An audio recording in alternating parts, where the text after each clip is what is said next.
नमस्ते दोस्तों। आज हम एक बहुत ही फेमस टॉपिक पर बात करने वाले हैं जो सोशल मीडिया पर आजकल बहुत ही ज़्यादा फेमस है। नीम करोली बाबा या कैची धाम। जी हाँ, हर एक तीसरा बंदा आजकल नीम करोली बाबा के कैची धाम के दर्शन करने जा रहा है। बहुत सारे लोग सोशल मीडिया पर जाकर उसके बारे में लिख रहे हैं। तो सबसे पहले जानते हैं कि नीम करोली बाबा के कैची धाम पर लोग जाते क्यों हैं। तो जितनी मेरी अंडरस्टैंडिंग है, लोग वहाँ जाते हैं ब्लेसिंग्स के लिए, स्पिरिचुअल गाइडेंस के लिए, मेडिटेशन के लिए, पीस के लिए, फोकस के लिए, क्लैरिटी के लिए, या क्योंकि वो सोशल मीडिया पर फेमस है इसलिए, या इसलिए क्योंकि वो एक एडवेंचरस ट्रिप भी हो सकती है क्योंकि वो नैनीताल की खूबसूरत वादियों के बीच में सिचुएटेड है।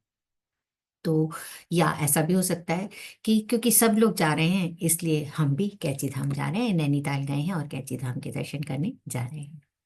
आपके कैची धाम जाने का रीज़न कोई भी हो सकता है, पर यकीन मानिए कैची धाम जो नीप करोली बाबा के आश्रम के रूप में प्रसिद्ध है, वहाँ जाने से एक चीज़ तो 100% आपको मिलती है, वो है क्लैरिटी फॉर योर फ्यूचर।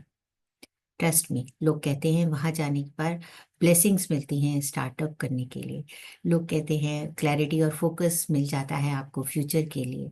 और कैची धाम बहुत ज़्यादा फेमस भी है।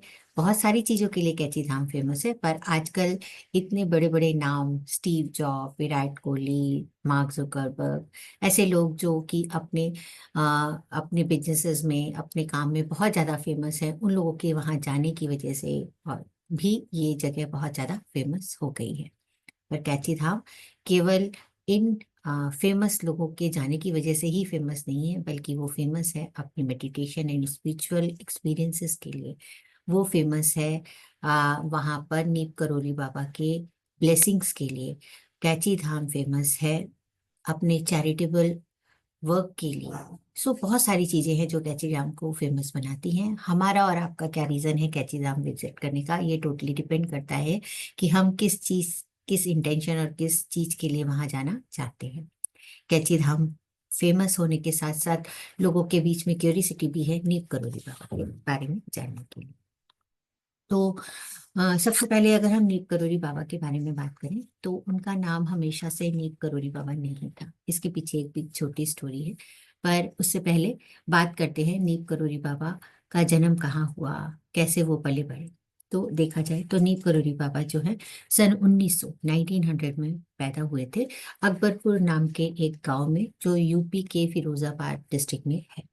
यहाँ पर उनका जन्म एक ब्राह्मण फैमिली में हुआ और उनके मॉम डैड ने, उनके मम्मी पापा ने या उनके माता पिता ने उनका नाम रखा था लक्ष्मण नारायण शर्मा।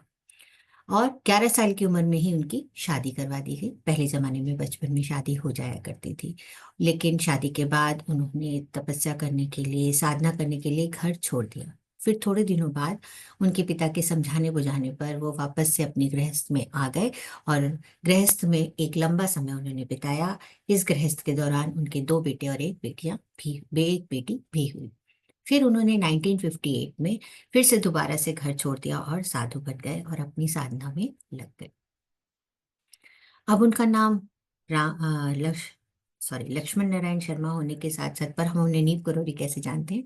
पर नीप करोरी बाबा को ना केवल हम नीप करोरी के नाम से जानते हैं, बल्कि उन्हें हम और भी बहुत सारे नामों से जानते हैं। लोग उन्हें बहुत बहुत सारे नामों से जानते हैं, जैसे कि चमत्कारी बाबा, या अगर हम करें लक्ष्मण दास, या लक्ष्मण दास बाबा बोलते हैं, या कोई उन्हें हांडी वाले बाबा बोलता है, कोई तिकोना बाबा बोलता है। इस तरीके से उनके बहुत सारे नाम फेमस हैं, पर आजकल हम उनका नीम करोली बाबा के नाम से सबसे ज्यादा उनका वर्णन सुन रहे हैं।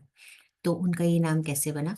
ये नाम ऐसे बना कि एक बार कहा जाता है कि बाबा किसी ट्रेन में सफर कर रहे थे और उनके पास टिकट नहीं थी। उनके पास टिकट नहीं होने की वजह से टीसी यानी टिकट चेकर ने उन्हें ट्रेन से उतार दिया। ट्रेन से जहां उन्होंने उतारा उस जगह का नाम नीप करोली था। और कहा जाता है कि उनको ट्रेन में जब उतार दिया गया उसके बाद बहुत कोशिश करने के बाद भी ट्रेन स्टार्ट नहीं हुई, और इसलिए इस ट्रेन स्टार्ट नहीं हुई और टिकट चेकर और ड्राइवर बहुत ही परेशान हुए। फिर कुछ लोगों ने बोला कि इतने रेनाउंड बाबा को या इतने फेमस या इतने सिद्ध बाबा को आपने ट्रेन से उतार दिया, इसलिए ट्रेन नहीं चल रही है। आप पहले जाके उनसे माफी मांगिए, तब उनके ही आशीर्वाद से ये ट्रेन आगे चलेगी। ड्राइवर और टीसी ने ऐसा ही किया, और उस जगह का नाम जहाँ पर टीसी ने बाबा को उतार दिया था उसका नाम नीम करोली था। वहां से जब उन्होंने उनसे माफी मांगी तो बाबा ने बोला कि इस जगह पर एक रेलवे स्टेशन बनना चाहिए और यहाँ जिससे यहाँ के लोगों को सुविधा हो। और फिर उन्होंने ड्राइवर और का टीसी को आशीर्वाद दिया, फिर ट्रेन उन्हें वापस से ट्रेन में चढ़ा लिया गया और इसके बाद ट्रेन आगे बढ़ी।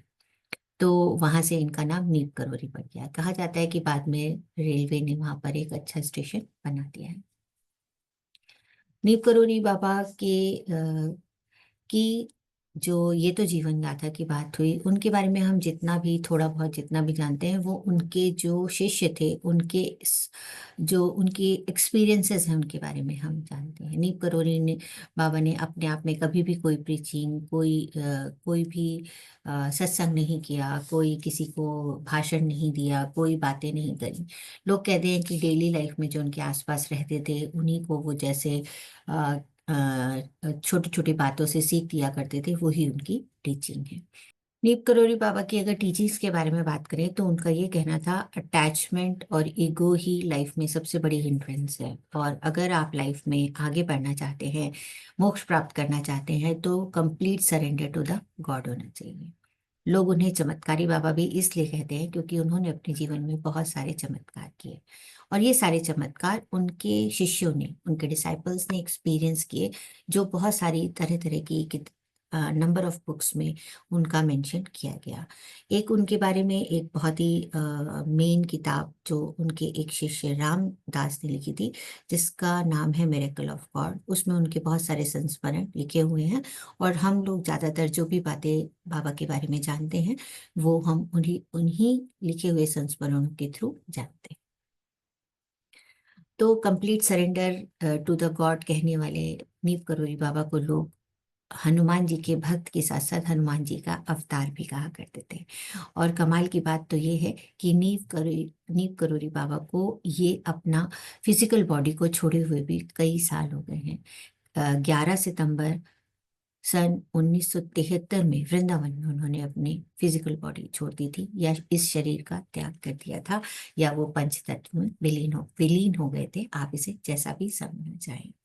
अब हमारे मन में क्वेश्चन ये उठता है कि उनके जाने के इतने सालों बाद उनका कैसे इतना प्रचार प्रसार हो रहा है, कैसे लोग उनकी तरफ अट्रैक्ट हो रहे हैं। तो जो पुण्य आत्माएं होती हैं, उनकी जो टीचिंग होती है, उनकी जो एनर्जी होती है वो लोगों को अट्रैक्ट करती है, ऐसा ही हम कह सकते हैं। बाकी तो आप खुद समझदार हैं, ये डिसीजन आप खुद लें कि उनके जाने के इतने सालों के बाद ही उनका इतना नाम कैसे हो रहा है, लोग उनके बारे में कैसे जान रहे हैं। पर ऐसा नहीं है कि वो अभी ही जाने जा रहे हैं। जब वो अपनी फिजिकल बॉडी में थे, यानी कि जब वो इस पृथ्वी पर थे, तब भी उनके डिसाइपल, उनके शिष्य देश और विदेश में थे। बहुत सारे देश और विदेश के डिसाइपल थे, या ना केवल देश में बल्कि विदेशों में भी उनके आश्रम थे। कहा जाता है कि लगभग 100 आश्रम हैं उनके इस देश और विदेश में मिलाकर। बट शायद उनको पॉपुलैरिटी हमारे रिनाउंड नेम्स या सेलिब्रिटीज के जाने के बारे में मिली, ऐसा हम कह सकते हैं। बहुत सारे 100 से ज्यादा आश्रम होने के बावजूद भी अगर हम बात करें तो उनके दो मेन आश्रम हैं, एक वृंदावन में और एक कैंची धाम में, जहाँ जिनका ज्यादा प्रचार और प्रसार हुआ है। वृंदावन वाले अपने जीवन के आखिरी दिनों पर वो वृंदावन वाले आश्रम में ही रहते थे और वहीं पर उन्होंने अपने शरीर का त्याग करा। कैची धाम के बारे में अगर बात करें तो कहा जाता है कि कैची धाम की स्थापना बाबा जी ने 1964 में करी थी। वहां पर एक हनुमान मंदिर बनाया था और उसके बाद ही वो वहां उन्होंने अपने जीवन का एक लंबा समय कैची धाम में बिताया था।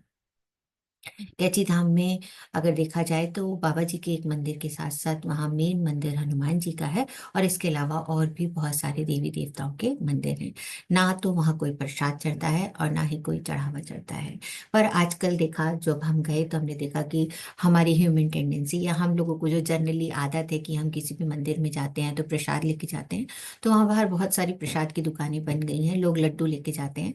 पर वहाँ के जो लोग हैं वो कोई भगवान जी का भोग नहीं लगाते, बस कहते हैं कि मूर्ति के सामने आप अपना डब्बा खोल के रख लीजिए, यही आपका प्रसाद है। क्योंकि नीप करोली बाबा अपने तखत और अपने कंबल के लिए जाना चाहते थे। यानी कि उनको हमेशा आप एक लकड़ी के तखत पर ही बैठा हुआ देखेंगे, कोई बहुत ही लाविश बड़ा सा सोफा कुर्सी ऐसी जगह पर नहीं बैठते थे। और जनरली वो एक कंबल ओढ़ा करते थे, तो वो ही उनकी निशानी है। तो लोगों को श्रद्धावश अपना कंबल लेके जाते हैं और उनकी मूर्ति मूर्ति से टच करा के अपने घर एज अ ब्लेसिंग्स भी ले जाते हैं।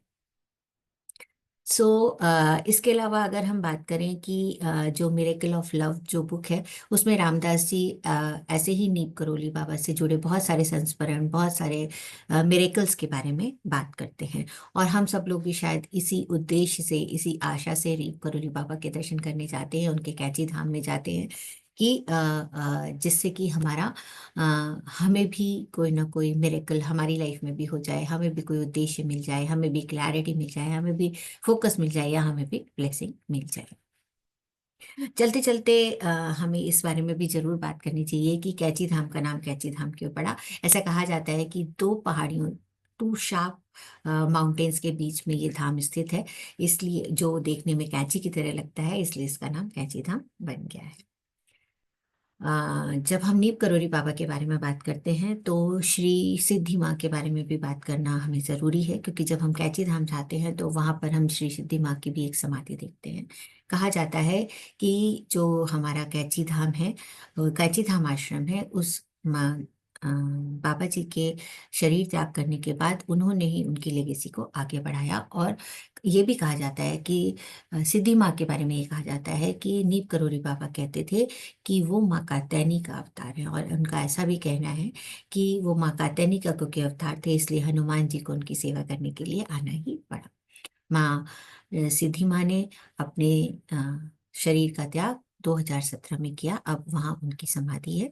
आश्रम अभी भी लोगों के द्वारा एज इट इज चल रहा है।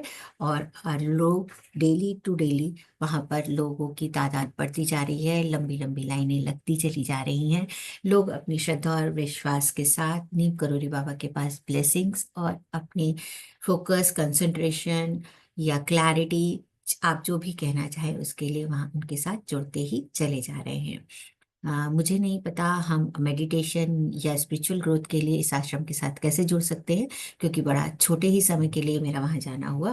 पर अगली बार जाऊंगी तो इसके बारे में भी ज़रूर बात करेंगे। Thank you very much for watching this video.